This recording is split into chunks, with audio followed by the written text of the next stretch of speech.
Hi guys, this is Edwin Joseph Christie. This is Lab for Advanced Analytics for Business Intelligence class. In today's presentation, we'll be talking about the pandas commands which I practiced, creating visualization using both Matplotlib and Plotly, creating a Pareto chart, and we'll be having an interactive part at the end of the session. So the contents for today's presentation will include why I chose this topic, few pandas commands executed, two visualizations from Matplotlib and Plotly, Pareto chart, link to the YouTube video, and the references. So why I chose this topic. So before getting into this, let me just say that I used two data sets for this presentation, and the first data set was based on drinking and smoking information, and the second data set was based on the money owed by the Canadian government to different sectors. So drinking and smoking is a bad habit, and some are addicted to it, and it can cause serious issues. Like I know a lot of people who are addicted to it and who has a lot of health issues right now. Like they were all like started drinking at the age of 16, and it's not good for you. We can see from the data in the upcoming slides that kids start drinking at a very young age, and smoking too. And it's also bad for both their mental and physical health. We sometimes take a loan or owe someone some money, right? And it's the same way the Canadian government also owes money to different sectors. The upcoming slides will give you an overview on money owed by the government in different sectors of Canada.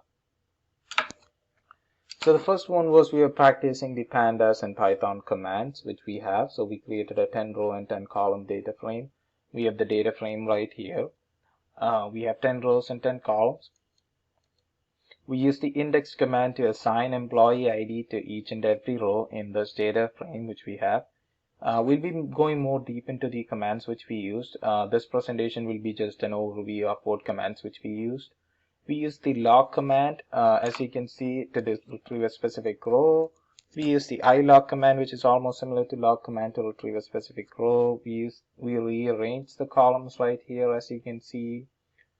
And then we use the count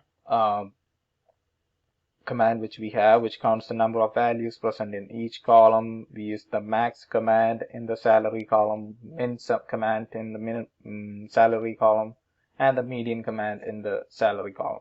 The max gives you the highest salary, min gives you the lowest salary, median gives you the median in the salary column. The describe was really an interesting command, and it's really useful. As you can see, it takes up the integer based columns from your data frame. So I had two columns, that is personal days left and salary.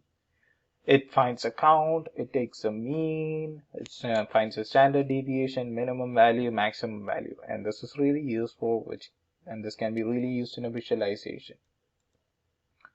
The second part, we uploaded a data set from opencanada.ca. This one was based on drinking and smoking. So we had the df2.info, which gives you all the information on the data set, on all the columns, what kind of data type it is, and what kind of, is it a non-null or the count, and all that information.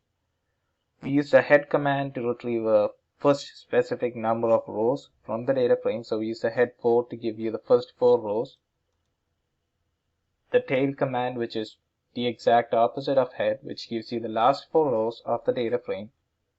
Now we cleanse the data. We kind of dig more into it once we get into the interactive part. I'll be talking more about this cleaning data and the fill NA, which fills the NaN values with 0.00 values.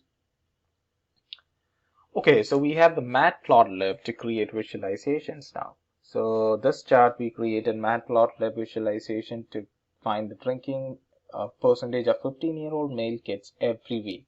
So note, this is every week from 1990 to 1998 in these 4 countries. In Finland, 10% of the 15-year-old male kids drink every week. Canada, 20%. Austria, 30%. Belgium, 30%. From my perspective, it should be 0. Like, kids shouldn't be allowed to drink at this age. Like, no, it should be a no. Like parents should take care of it. They should talk to them about the side effects, where it can take to them in the future. You could end up in a really bad situation. So they should be educated on this. The second chart which we created was based on the tobacco smoking in kids of 13-year-old male kids every day. Every day. Don't forget that. It's every day. 13-year-old killed. And it's from 1990 to 1998 on a specific set of selected countries. So we had like 9 selected countries in the data set.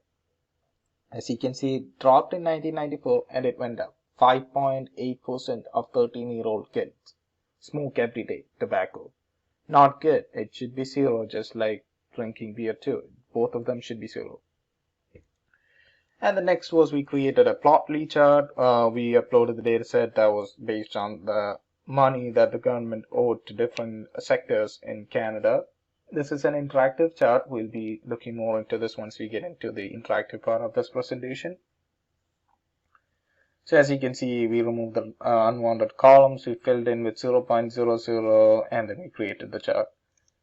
The second chart, we have a scatter chart. Like you can see, we have the depth in 5 different sections in Canada, depth in millions, and the date. So we took September 2019 to March 2020. And the last one was to create a Pareto chart. So we created 10 rows and 10 columns, and we have the lowest score for a student, the average per semester, and we have a Pareto chart right here. And the last command, as you can see, we converted the whole thing into a HTML file, which will be uploaded right here once this presentation is done. Also, the YouTube link will also be uploaded right here. The references from where I got the data from, opencanada.ca for both the data set, and thank you. So now let's get into an interactive part. The first one, we created 10 rows and 10 columns. We created the data frame. We have 10 rows and 10 columns. Now you can see the index is 0, 1, 2, 3. And then we use the index command to give employee IDs to all the 10 rows. So every employee has an employee ID associated to them. As I said, the log command, right now the log command, we used a value. So we look for a value in the index. So we look for 78907. That's what log command does. So it gives us Angela. So it gives us all the information that's in that row. That's here. The ilog command is different. It looks for the specific index. So it looks for the second one, that is 0, 1, 2, Andrew. So it gives all the information about Andrew. And then we rearrange the columns right here so that it is user friendly and it's pretty, right? The count variable, count command, as I said, gives you the number of values present in each column. The max gives you the maximum salary, minimum salary, median in the salary column. And then we have the describe, as I said, gives you the description of all the integer based columns which you have in the data frame. We read a CSV file, as I said before. The info command, this is for part 2, gives you all the columns that you have in the data set, the non-null value, the count, the data type of the data set. We have the head command, which gives you 4 rows in the data frame. The first 4 rows. We have the tail command, which gives you the last 4 rows in the data frame. We clean the data frame to remove all these unwanted columns which we don't require. Fill NA command to fill the NaN values with 0.00.